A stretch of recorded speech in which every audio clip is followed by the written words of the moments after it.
Despite the loss of the Green Bay Packers, the Chicago Bears did have bright spots in this game, and one of them was named Thomas Brown. Let's talk about the impact that he had in this particular game and some of the keys that we can kind of take away from this that shows really what we've been missing this entire time.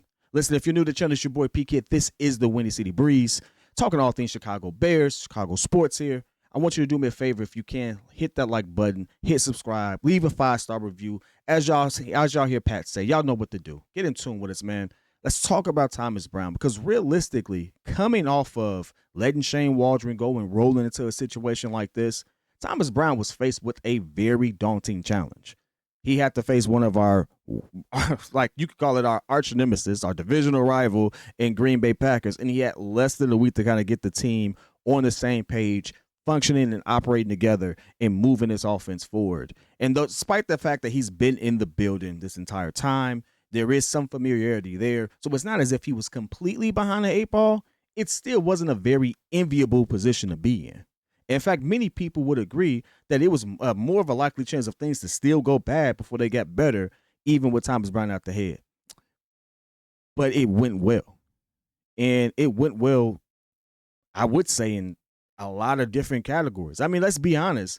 There are several key things that really, really scared me about walking into this game. It's the simple fact that Green Bay did still have a dominant defense, and we can't stop the run to save our lives. So, I mean, it was a chance for them to run up the score on us and get to our quarterback in record fashion, just like it has been happening the 3-4 weeks prior. But it didn't happen. In fact, not only did we have good protection, in fact, it was only 3 sacks, 2 of them came in the last drive. So realistically, Caleb was not only getting that ball out, but the line was holding up because the play calling was actually better. The players actually looked more engaged. It was refreshing to see on all fronts. And it kind of boils down to this one quote that Caleb had. When asked about Thomas Brown, the first thing that he said in regards to him is, one, he expected better ball from us. That stood out to me for a variety of reasons. One, everyone's been talking about Shane Waldron, and maybe he's too nice of a guy and this, that, and the other. And it's been one of the worst kept secrets that a lot of people on the team felt like a lot of people weren't holding their own weight and wouldn't be held accountable.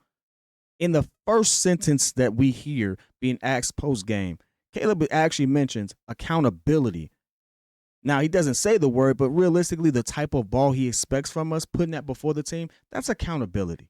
And to know that that's all it really took was holding people accountable, making sure they put their best foot forward and putting the best ball out there was all it took for us to go from, like, this may be a waste of time, this everyone looks trash, to, oh no, we look like a competent team and a modern offense that can move the ball and Caleb still looks good and none of these decisions that Ryan Poles made looks like a failure. All it took was holding people accountable. It goes to show you the type of leadership that we've been having. And so off top, Thomas Brown comes in, record shop on accountability aspect, expecting more, and the players not only seem to welcome that, they showed up for him. And that's leadership.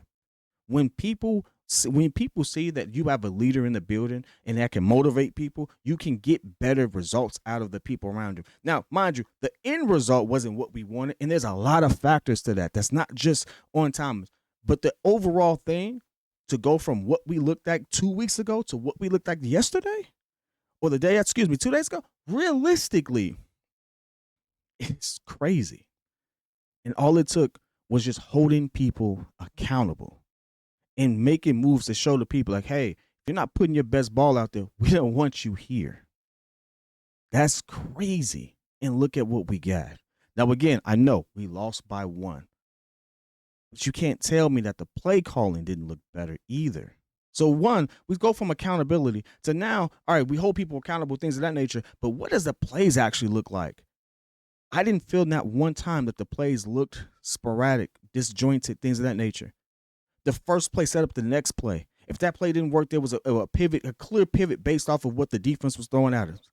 Caleb was not stripped of his ability to still make audibles at the line. He was still able to give that. So we threw that out the window. So he still showed confidence in his rookie QB, who has this phenomenal talent and skill set. In just one game, Thomas Brown went from, hey, we look like complete trash for the Bears to, no, we got guys here who can get it done They just need to be held accountable, and they need to be put in a better position. And simply by making those small shifts, look at how we looked, despite the loss. You gotta love it. Now, this is all fanfare and crazy stuff like that, but let's talk about the analytics behind it, because realistically, that's what is the breaking point here. If we act like we can sit here and say, "Oh, he did so well," but what did the numbers actually show? Well, the numbers showed that we actually dominated the Green Bay Packers in several statistical categories. We dominated them on first downs. We dominated them on third down efficiency. We dominated them. We were perfect on fourth down efficiency. And we actually had the guts to actually go for it on fourth multiple times. We won the total yards battle. We won the run game.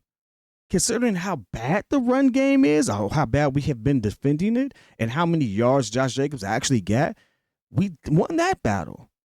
Caleb looked like the better quarterback simply because the plays were set up in ways where not only did they not take too long to develop so that the line didn't look like complete trash, but Caleb himself also stepped in and leaned in as well, which is all based off of the belief system that you have there. The players, the OC believing in his players, and his players buying into that same concept and believing in the OC.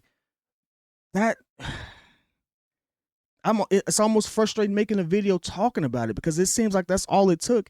And look at the results. Again, despite the loss, not every game, you're not going to win every game all the time. In fact, I don't care about being perfect.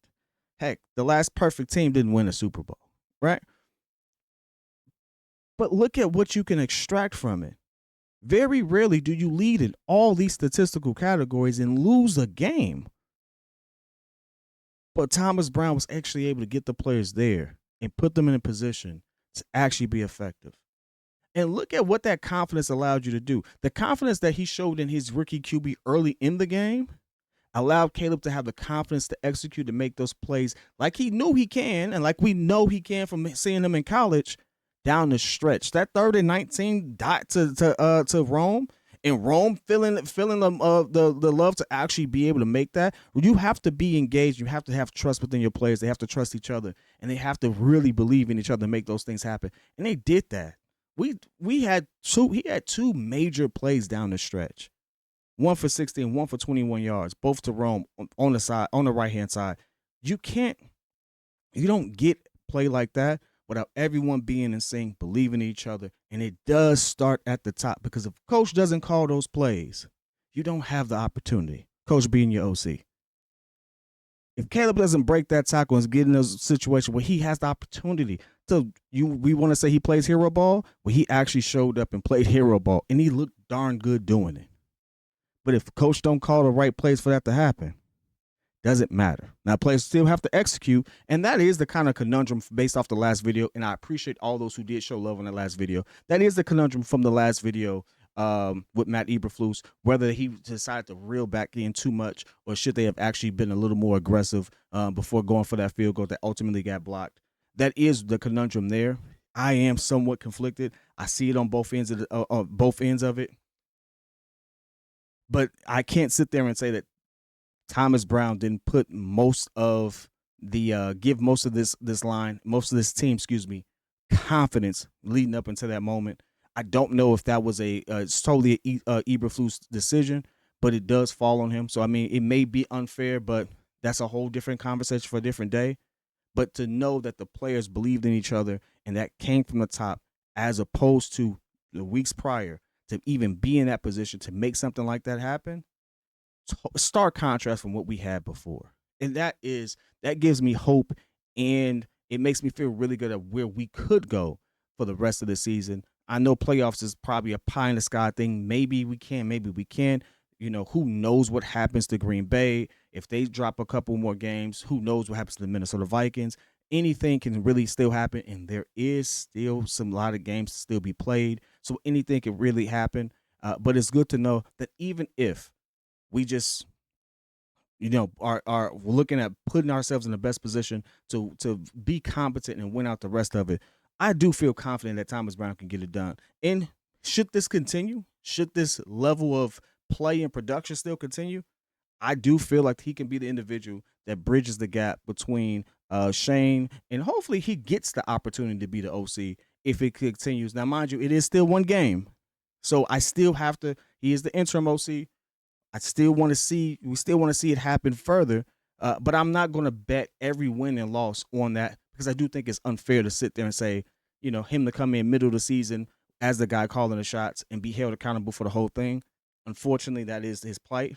But I do hope that the production still continues. I still hope that the development still continues to the point where it makes it hard to say Thomas Brown doesn't deserve the absolute shot to continue in his coaching career as a head coach. OC, excuse me, not head coach as well. But I want to hear your thoughts, man. What did you feel about Thomas Brown and how we looked, how he got the offense rolling, the plays that he called? Were they stagnant? Were they not? Let me get your thoughts. Whether it's love, whether it's hate, put it in the chat. I'll be in there with you till next time.